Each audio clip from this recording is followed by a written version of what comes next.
आउज़ुबिल्लाहिमिनश्शैतानिर्रजीम बिस्मिल्लाहिर्रहमानिर्रहीम। अस्सलाम वालेकुम माय डियर स्टूडेंट्स, कैसे हैं आप? सब ठीक हैं? आज का हमारा लेक्चर जो है स्टार्ट करने जा रहे हैं एक न्यू चैप्टर से, जो कि है accounting cycle, capturing different economic events.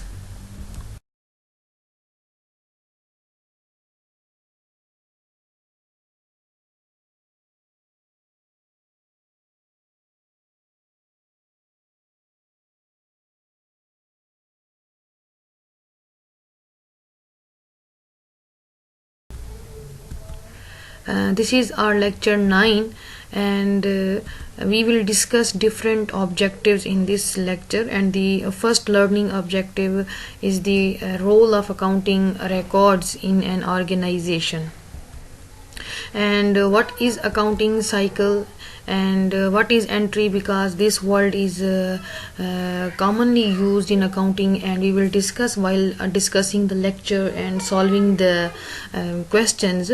So we will discuss that this entry occur, first objective that we are recording is that the role entry of accounting records in an organization. Must know that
dear students, हम पहले भी discuss कर चुके हैं अपने बिल्कुल first lecture में कि अकाउंटिंग है क्या और इसकी इम्पोर्टेंस क्या है, और उसमें हमने इसका मेन जो हमारा ऑब्जेक्टिव था वो यही था कि हम इस सब्जेक्ट को क्यों स्टडी करते हैं एज अ बिजनेस स्टूडेंट, ठीक है, लेकिन इसका रोल क्या है, इसकी हमें क्यों ज़रूरत महसूस हुई। तो उसका मेन यही था थीम के डिफरेंट टाइप्स की ऑर्गेनाइजेशन एग्जिस्ट करती हैं, जिस तरह सोल प्रोप्राइटर है, पार्टनरशिप है और कॉरपोरेशन है, लेकिन जिस तरह फर्म का साइज़ इंक्रीज़ होता है तो ऑर्गेनाइजेशन की जो ट्रांजैक्शंस हैं वो भी इंक्रीज़ होती हैं, क्योंकि डेली बेसिस पे डिफरेंट ट्रांजैक्शंस आकर होती हैं और हर एक ट्रांजैक्शन का रिकॉर्ड आपने रोल ऑफ मेंटेन करना होता है। Accounting records in an organization, जो भी day to day accounting record provides the information that is summarized in financial financial statement, income tax returns and other accounting reports. reports accounting records जितने भी हैं हम लोग पहले भी डिस्कस कर चुके हैं, इनका अल्टीमेट मकसद यही होता है जो हम इनको स्पेसिफिक फॉर्मेट यानी फाइनेंशियल स्टेटमेंट की फॉर्मेट में ये जो प्रेजेंट होते हैं कंपनी अपने एनुअल रिपोर्ट में पब्लिश करती है। इनका बेसिक थीम यही होता है कि ये बेसिक सोर्स ऑफ इंफॉर्मेशन है different internal and process external किए यूजर्स जाते के हैं। लिए। इंटरनल यूजर्स हमारी मैनेजमेंट और एम्प्लॉइज हैं, एक्सटर्नल हमारे इन्वेस्टर्स हैं, सप्लायर्स हैं, क्रेडिटर्स हैं, गवर्नमेंट है, एजेंसीज, ऑब्जेक्टिव डिफरेंट है पब्लिक कि एंड हम सोसाइटी एट डिफरेंट लार्ज, जो ऑल अब दीज आगे हम आर पढ़ेंगे stakeholders for any organisation. So इनको जो है अकाउंटिंग इंफॉर्मेशन चाहिए होती है, फाइनेंशियल इंफॉर्मेशन। हर एक सो इसके अलावा जो है कंपनी अपना रिकॉर्ड मेंटेन करती है अपने मैनेजमेंट के लिए, एम्प्लॉइज के लिए, यानी कि इंटरनल हम जिसे कह सकते हैं या मैनेजरियल अकाउंटिंग भी हम कह सकते हैं। तो ये इसका बेसिक थीम क्या होता है कि हम अकाउंटिंग रिकॉर्ड जो ऑर्गेनाइजेशन इंटरनली मेंटेन करती है उसका क्या बेसिक पर्पस होता है। फर्स्ट जो उसका ऑब्जेक्टिव है या पर्पस आप कह लें, establishing accountability for assets and transaction, क्योंकि डेली बेसिस पे डिफरेंट ट्रांजैक्शंस अगर होती हैं, करंट एसेट्स भी और फिक्स्ड एसेट में। फिक्स्ड एसेट की ट्रांजैक्शन डेली बेसिस पे तो नहीं होती, लेकिन डिफरेंट जो करंट एसेट्स हैं या डिफरेंट और जितने भी ट्रांजैक्शन हुई हैं उनकी जो भी ट्रांजैक्शंस होती हैं कोई एक ट्रांजैक्शन भी जब आकर होती है तो उसको उसी टाइम स्पेसिफिक फॉर्मेट में according to rules and regulations record किया जाता है। रिकॉर्ड करने के बाद वो एक स्पेसिफिक आप यूं कह लें कि बेसिक सोर्स ऑफ इंफॉर्मेशन होता है जिसको आगे रख के फर्दर जो है उसकी ट्रांजैक्शंस की रिकॉर्डिंग फर्दर किसी और डॉक्यूमेंट में की जाती है, क्योंकि ये हर एक स्टेप जो है दूसरे स्टेप को फॉलो कर रहा होता है। उसमें भी अकाउंटिंग तो कौन से एसेट आपने खरीदे हैं, कौन से बेचे हैं, कौन सी ट्रांजैक्शन कैसे हुई है, किसमें कैश ट्रांजैक्शन हुई है, कौन सी आपने ऑन क्रेडिट ट्रांजैक्शन यानी उधार पे की है, तो ये सारी चीजों का रिकॉर्ड जो है वो कंपनी मेंटेन करती है। Keeping track of routine business activities, definitely जो भी ट्रांजैक्शंस आपकी डेली बेस पे हो रही हैं तो ताकि पता चले कि जो आपका मेन ऑब्जेक्टिव है ऑर्गेनाइजेशन का क्या है, टू अर्न द प्रॉफिट। आप जो भी एक्टिविटीज कर रहे होते हैं उसका अल्टीमेट ऑब्जेक्टिव यही होता है कि आपने प्रॉफिट अर्न करना है। उस प्रॉफिट को अर्न करने के लिए आप जो अपनी एक्टिविटीज परफॉर्म कर रहे होते हैं तो उनकी परफॉर्मेंस भी साथ साथ इवैल्यूएट होती रहती है इन ट्रांजैक्शंस को देख के, क्योंकि यही हमारे पास एक बेसिक सोर्स ऑफ इंफॉर्मेशन होता है कि कौन कौन सी ट्रांजैक्शंस हुई हैं, कितनी पैसे की लेन देन खरीदो फरोख्त जो भी है वो सारा इसमें रूटीन का रिकॉर्ड डेली बेसिस का मेंटेन होता है। थर्ड वन है obtaining detail about specific transaction. For example किसी भी जब ये ऑडिट होता है या अकाउंटिंग रिकॉर्ड अगर आपने प्रीवियस उठा के देखना है, किसी भी चीज के बारे में इंफॉर्मेशन आपको चाहिए होती है, जरूरत अगर कोई एम्बिग्युइटी क्रिएट हो गई या आपको याद भी नहीं है तो आपके पास वो जो हिस्टोरिकल डाटा होता है जो आप ट्रांजैक्शन की रिकॉर्डिंग करते हैं जिस डेट पे होना चाहिए उनको उसी डेट पे ताकि मैनेजमेंट को भी टॉप लेवल मैनेजमेंट डेट को कितनी ट्रांजैक्शन हुई है, हमने कौन सा एसेट अगर खरीदा था तो किस डेट पे खरीदा था, कौन से सप्लायर से खरीदा था, उसकी फाइनेंशियल अकाउंटिंग सिस्टम जो है ये इनिशियल जो किस कॉस्ट पे हमने खरीदा था। तो ये भी है कि ये आपको एक स्पेसिफिक सोर्स होता है किसी भी ट्रांजैक्शन के बारे में अगर आपने रिकॉर्ड को देखना है तो। फोर्थ वन है evaluation the performance of units with in the business. जब बिजनेस ऑपरेट कर रहा होता है तो डिफरेंट डिपार्टमेंट डिफरेंट यूनिट्स जो हैं ऑपरेट कर रहे होते हैं। किसी भी यूनिट के बारे में अगर आपने कोई भी इंफॉर्मेशन लेनी है तो हर एक यूनिट जो है इंटरनली भी अपना एक रिकॉर्ड मेंटेन कर रहा होता है, तो उसके लिए ये बहुत हेल्पफुल होता है अगर आपका record time to time maintain होता रहे तो। Maintaining a documentary record of the business activities, internally organization जो है अपनी तमाम एक्टिविटीज़ को ट्रैक पे रखने के लिए अपना रिकॉर्ड मेंटेन करती है, तो उसको अपने एक स्पेसिफिक फॉर्मेट्स में उनकी फाइल्स में ये रिकॉर्ड होता है। आजकल तो डेटाबेस में वो सारा रिकॉर्ड किया जाता है, वहीं पे उनकी तमाम शीट्स जो है वो तैयार की जाती हैं, जिसमें तमाम अकाउंटिंग रिकॉर्ड मेंटेन किया जाता है। और अकाउंटिंग सॉफ्टवेयर न्यू डेवलप किए गए हैं जो फैसिलिटेट करते हैं इन तमाम रिकॉर्ड्स को मेंटेन करने के लिए। और टाइम की बचत हो जाती है। और मैनुअली अगर करे इंसान तो उसमें ज़रा एरर्स ज़्यादा होते हैं, तो सॉफ्टवेयर में जो है वो ज़रा आसानी भी हो जाती है। तो such a record is required by tax laws and is useful for many business purposes including audit। Definitely आपकी कंपनी के ऊपर जो प्रॉफिट आप अर्न करते हो उसके ऊपर आपने टैक्स पे करना होता है, तो उस टैक्स पर्पस के लिए भी ये रिकॉर्ड आपके लिए बहुत हेल्पफुल होता है। और हर साल के एंड में भी कंपनी अपना ऑडिट करवाती है, अपने तमाम जितने भी उसने परफॉर्मेंस की होती है और उसने जो भी रिकॉर्ड मेंटेन किया जाता है। ये जो जितने भी बेसिक रिकॉर्ड होते हैं जिनमें हम ट्रांजेक्शन्स की रिकॉर्डिंग करते हैं, ये बेसिक सोर्स ऑफ इंफॉर्मेशन होते हैं कि जो फाइनेंशियल स्टेटमेंट तैयार की जाती हैं वो इन्हीं डॉक्यूमेंट्स को सामने रख के की जाती हैं। तो अगर किसी भी ऑडिटर को कोई डाउट क्रिएट हो या वो चेक करना चाहे कोई भी वोचर, तो वो इन्हीं डॉक्यूमेंट्स को उठा के वो साथ में टैली करते हैं कि जी मैच कर रहे हैं कि नहीं, अमाउंट्स में कोई गलत एंट्री तो कोई कहीं पे नहीं रिकॉर्ड की गई। जहाँ पे भी उनको अगर एम्बिग्यूटी लगे या लगे कि यहाँ पे कुछ गड़बड़ है तो वो वहाँ से उठा के उसको देख सकते हैं। तो जब भी ऑडिट वाले आते हैं वो इन तमाम बेसिक प्राइमरी सोर्सेज को ज़रूर साथ में उठा के फाइनेंशियल स्टेटमेंट के साथ टैली करते हैं कि ये जो फाइनेंशियल स्टेटमेंट्स हैं according to rules and regulations बनाई गई हैं और ये जो डाटा इसमें प्रेजेंट किया गया है क्या ओरिजिनल डॉक्यूमेंट्स में वो डाटा मौजूद है या नहीं है। अब हम चलते हैं अपने दूसरे ऑब्जेक्टिव की तरफ। हम ये डिस्कस करेंगे अकाउंटिंग साइकिल, जिसको हमने आगे चल के तमाम इसके स्टेप्स को वन बाय वन हमने डिस्कस करना है। अब हम चलते हैं अकाउंटिंग साइकिल की तरफ कि अकाउंटिंग साइकिल किस तरह ऑपरेट करता है। These are the different main you can say 5 major steps, और हर एक स्टेप को हम डिटेल से पढ़ेंगे अकाउंटिंग में।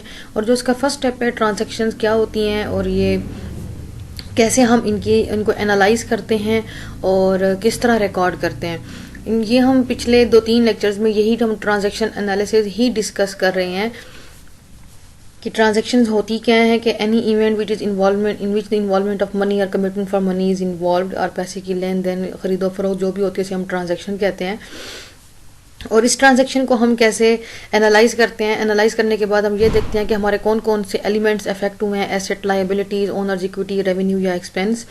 और उसके बाद फिर हम इसकी रिकॉर्डिंग करते हैं कि रिकॉर्डिंग कैसे करनी है। According to double entry system हम रिकॉर्ड करते हैं कि कौन सी जो है अमाउंट डेबिट होगी और क्रेडिट होगी, क्योंकि हम ये पढ़ चुके हैं according to double entry system के बिजनेस में जब भी कोई चीज़ एंटर होती है या उसमें इंक्रीज लाती है तो उसको हम डेबिट्स रिकॉर्ड करते हैं, जो चीज़ डिक्रीज लाती है तो वो क्रेडिट रिकॉर्ड की जाती है इन सिंपल वर्ड्स अगर हम कहें तो। लेकिन इन डेबिट्स और क्रेडिट्स के रूल्स हैं हर एक के लिए डिफरेंट हैं, यानी कि एसेट्स के अपने रूल्स हैं, लायबिलिटीज़ के, ओनर्स इक्विटी के, रेवेन्यू एंड एक्सपेंस के।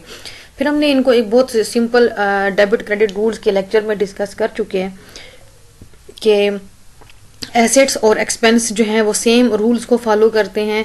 Liabilities, owners equity and revenue जो है इनके अपोजिट है कि कब वो इंक्रीज होंगे तो डिक्रीज होंगे तो उनको कब डेबिट और क्रेडिट रिकॉर्ड करना है। वो लेक्चर आप डिटेल से सुनिएगा और उन डेबिट क्रेडिट रूल्स को याद कीजिएगा। उसके बाद हम ट्रांजैक्शंस को जो है एक स्पेसिफिक फॉर्मेट में हम रिकॉर्ड करते हैं जिसे हम कहते हैं जर्नल। जर्नल की बच्चे मैं अगर आपको सादा एग्जांपल दूं, पहले इस तरह होता था कि अगर आपको शॉपकीपर की तरफ अगर घर में मतलब भाई नहीं है या बाप नहीं है तो अक्सर बच्चों को जो है वो एक छोटी सी कॉपी पे लिख के वो भेजते हैं कि शॉप से जाके ये लेके आओ, यानी कि जिससे आपका अपना पूरे मंथ का अगर आप लेते हैं घर का राशन वगैरह तो उसमें ये होता है कि पूरी जो है आपको पता होता है कि वो आपके जानने वाले हैं और वो आपको सौदा सल्फ देते हैं।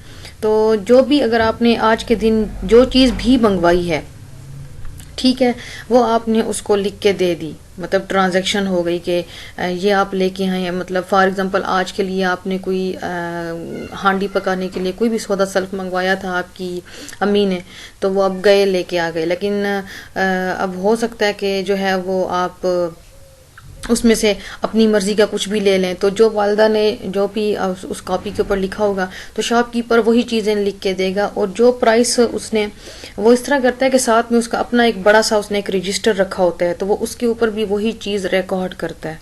यानी कि जो भी ट्रांजैक्शन है, फॉर एग्जांपल नमक थी, मिर्च था और आलू प्याज हो गए, लहसुन हो गया, तो उसने जो जो चीज़ जितनी भी आपको दी है तो वो अमाउंट उस कॉपी पे भी लिखी है जो आपके पास है, और उसने खुद को भी साथ भी मेंटेन किया है। तो इसका मतलब यह है कि आपने एक वक्त में 5 ट्रांजैक्शन किए हैं, यानी कि एक ट्रांजैक्शन हो गई आपने आलू खरीदे हैं, दूसरी ट्रांजैक्शन हो गई आपने प्याज खरीदे हैं, तीसरी ट्रांजैक्शन हो गई आपने लहसुन खरीदा है। तो ये 4-5 अगर ट्रांजैक्शन आपकी हुई हैं तो हर एक ट्रांजैक्शन की अमाउंट गिवन होगी कि कितने थे और कितने के आपने लिए, और साथ में वो शॉपकीपर भी मेंटेन करता है। इसे हम कहते हैं जर्नल, यानी कि उसने साथ में उसकी एक पोस्टिंग रिकॉर्ड की होती है।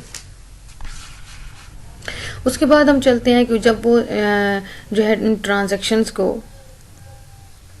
आगे लेके चलेगा एक अनदर बुक में, कि उस टाइम तो उसने सारी ट्रांजैक्शन आलू प्याज लहसुन की इकट्ठी डाल दी, लेकिन उसके बाद फिर ये अलग अलग से मेंटेन किया जाता है कि पूरे इस मंथ में उन्होंने आलू कितने ख़रीदे, कितने बार, यानी कि महीने के 30 दिन हैं तो 30 दिनों में आपने 5 दिन या 6 दिन हो सकता है भेजा हो जिसमें आपने आलू की ट्रांजैक्शन की हो, 4-5 दिन आपने प्याज मंगवाई हों, तो वो डेट वाइज तो मेंशन कर रहे होते हैं, लेकिन उसके बाद फिर हर एक को उसकी फैमिली के हेड में रखा जाता है। यानी कि अगर आलू की ट्रांजैक्शन जो है वो सारी महीने की इकट्ठी कर दी जाएंगी, फिर प्याज की ट्रांजैक्शन हैं तो वो सारी इकट्ठी कर दी जाएंगी, फिर लहसुन की है तो वो सारी इकट्ठी कर दी जाएंगी। जब हम हर एक को उसके हेड के नीचे उसकी सारी ट्रांजैक्शन लिखेंगे तो इसे हम कहते हैं कि हमने जो उनको क्लासीफाई किया है, एक ट्रांजैक्शंस को एक बुक से उठा के दूसरी बुक में लेके गए हैं आसानी के लिए, क्योंकि जर्नल में तो ये है कि सारी मिक्स हुई पड़ी थी। फिर जब हमने हर एक को अलग अलग करके उनकी ट्रांजैक्शंस जो हैं उनकी फैमिली में या उनके हेड में जाके रिकॉर्ड की, इसे हम कहते हैं पोस्टिंग। और जो रिकॉर्ड मेंटेन किया जाता है उसे हम कहते हैं लेजर। फिर उसके बाद हम ये देखते हैं कि अच्छा अब हमने जितनी भी हैं यानी कि जितना आया और जितना गया वो दोनों इक्वल होने चाहिए। तो अकाउंटिंग में हम उसे कहते हैं कि debits must be equal to credit, ये भी हम कहते हैं। तो फिर हम ये देखते हैं दोनों साइड्स को, हम जो ट्रांजैक्शन मेंटेन करते हैं रिकॉर्डिंग की, उसमें हम टी अकाउंट बनाते हैं, और टी अकाउंट में हम यही कहते हैं कि डेबिट साइड जो है वो इक्वल होनी चाहिए क्रेडिट की। तो वो जो जिस स्पेसिफिक फॉर्मेट में हम प्रेजेंट करते हैं उसे हम कहते हैं ट्रायल बैलेंस। ट्रायल बैलेंस से हमें ये करके बताता है इक्वल करके कि आपकी जो भी ट्रांजैक्शंस थी आखिर में जो है वो बैलेंस ज़ीरो आता है। फिर उसके बाद ये है कि इन्हीं की बेस पे फिर आगे हम डिफरेंट अपने फाइनेंशियल स्टेटमेंट्स तैयार करते हैं। फाइनेंशियल स्टेटमेंट्स को हम 1 बाय 1 डिस्कस करेंगे कमिंग लेक्चर्स में, और इनका हम एक जर्नल रिव्यू तो ले ही चुके हैं कि फाइनेंशियल स्टेटमेंट एक स्पेसिफिक फॉर्मेट में तैयार किया जाता है इनको, और इनके अंदर जो इंफॉर्मेशन होती हैं वो सारी इन्हीं पीछे जो हम पढ़ते आ रहे हैं कि ट्रांजैक्शंस आकर हुई, फिर जर्नल में रिकॉर्डिंग हुई, फिर लेजर में हम पोस्टिंग करते हैं, फिर हम ट्रायल बैलेंस बनाते हैं, और उसके बाद जाके इन्हीं सोर्स ऑफ डॉक्यूमेंट्स को बेस रख के हम फाइनेंशियल स्टेटमेंट तैयार करते हैं अपने, जो कि हमारे डिसीजंस के लिए आगे यूजर्स को हेल्पफुल होते हैं। ठीक है, यही फ्लो ऑफ इंफॉर्मेशन है। ये एक आप यूं कह लें कि एक चार्ट की फॉर्मेट में आप लोगों की ईज़ के लिए जो है ये शो किया गया है कि बिजनेस ट्रांजैक्शन सबसे पहले आकर होती है, फिर आप उसको अपने एक बेसिक डॉक्यूमेंट्स में उस ट्रांजैक्शन को रिकॉर्ड करते हैं, ठीक है, उसे हम जर्नल कहते हैं। जर्नल के बाद वो हम उसको एक अनदर डॉक्यूमेंट में लेके जाते हैं जिसमें हम हर एक को, यानी कि कैश की ट्रांजैक्शन अलग कर दी, एसेट्स की अलग कर दी, लाइबिलिटीज़ की अलग कर दी, ओनर्स इक्विटी की जितनी ट्रांजैक्शन थी उनको अलग कर दी, और हर एक को अलग अलग हेड में जाके जब हम लिखते हैं उसे हम कहते हैं लेजर।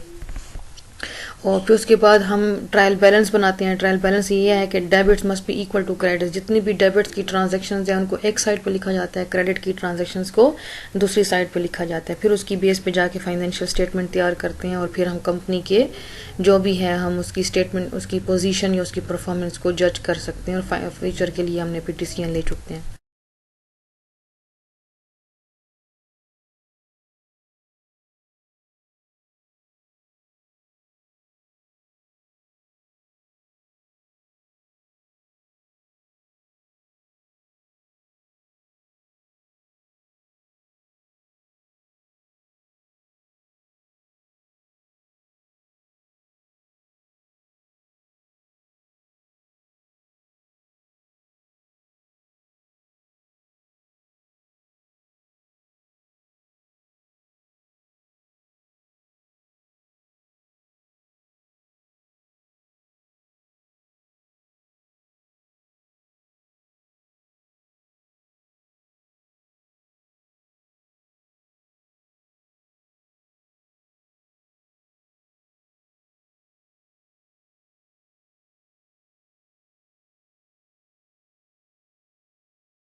ये एक वो साइकिल है जिसकी गिर्द हमारी पूरी इंफॉर्मेशन जो है फ्लो करती हैं।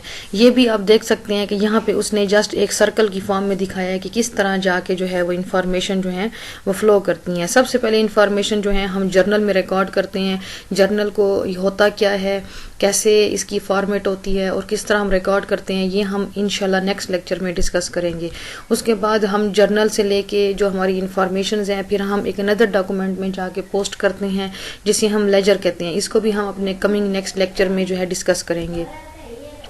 फिर हम ट्रायल बैलेंस हम अपना तैयार करते हैं जिसमें हमारे debits must be equal to credits. Trial balance के बाद हम ये देखते हैं कि कुछ उसमें एंट्रीज ऐसी होती हैं जो हमसे रह जाती हैं, तो उनको फिर बाद में हमने लिखना होता है। तो हम जब लिखने के बाद ट्रायल बैलेंस तो बन चुका होता है, debits must be equal to credits, तो अब उसमें जो भी चेंज आएगी तो वो जो आपका बैलेंस हो चुका होता है उसमें तो डिस्टर्बेंस क्रिएट होती है, लेकिन एडजस्टमेंट करना भी ज़रूरी होता है। फिर एडजस्टिंग एंट्रीज हम एंटर करके उसके बाद जाके हम अपना एडजस्टेड ट्रायल बैलेंस तैयार करते हैं। फिर उसके बाद हम फाइनेंशियल स्टेटमेंट्स तैयार करते हैं, ठीक है। उसके बाद हम जाके अपने पूरी साल की परफॉर्मेंस को क्लोज करते हैं जिसे हम कहते हैं क्लोजिंग एंट्रीज।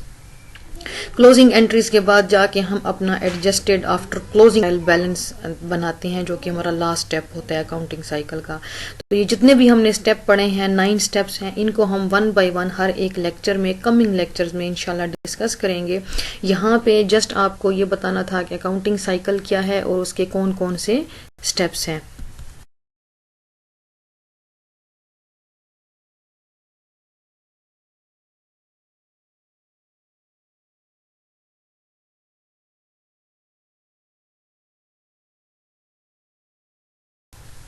ठीक है, यहाँ पे भी एक पिक्चर की फॉर्मेट में आप लोगों को आसानी के लिए दिखाया गया कि ये देखें जिस तरह वो फर्स्ट स्टेप में जाके ट्रांजैक्शन को रिकॉर्ड हमारा जो थर्ड ऑब्जेक्टिव है इस लेक्चर का वो है एंट्री। फिर वो अच्छा एंट्री क्या है, उठा हम के एक अपने अनदर जो अकाउंट कमिंग में लेक्चर्स में जाएगा, जब क्वेश्चन भी सॉल्व करेंगे तो हम पढ़ेंगे आगे डिटेल से पढ़ेंगे, बार बार हम इस्तेमाल करेंगे। लेजर के बाद हमने वो देखें जिस तरह एंट्री तराजू की दिखा रहा है कि दोनों उसके पलड़े इक्वल होने चाहिए। तो जब भी ट्रायल बैलेंस का लफ्ज यूज करेंगे तो आप स्टूडेंट्स को पता होना चाहिए कि एंट्री पलड़ा होता है जिसमें वो ऑर्गेनाइजेशन अकाउंटिंग में दोनों को बराबर करती है, किस तरह परसीव करते हैं। और जर्नलाइजिंग बाद ये होता है कि बेसिक चीज जो है आपकी रह गई है, हम एंट्री रह गई है कि नहीं रह गई। तो एंट्री आप यूं कहने कोई भी ट्रांजैक्शन जब आकर होती है तो उसको एक स्पेसिफिक फॉर्मेट में उसके according to rules and regulations जब हम उस ट्रांजैक्शंस को रिकॉर्ड करते हैं उसकी अपनी स्पेसिफिक बुक में, तो उसे हम कहते हैं कि जी हमने एंट्री की है।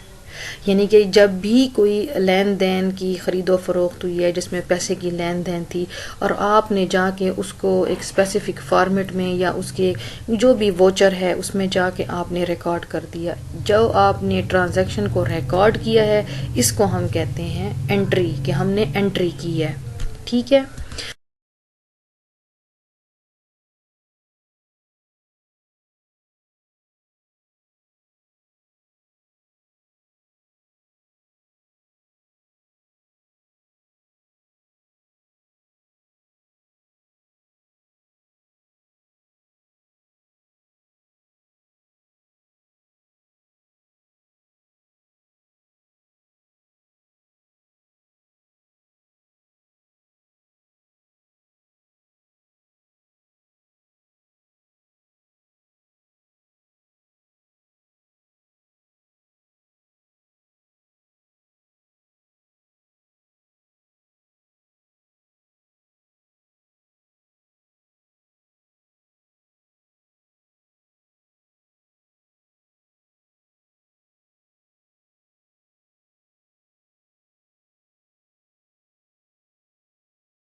बाद हम चलते हैं एंट्रीज की कितनी किस्में होती हैं। दो तरह की एंट्रीज होती हैं, एक है जर्नल एंट्री, एक है लेजर एंट्री।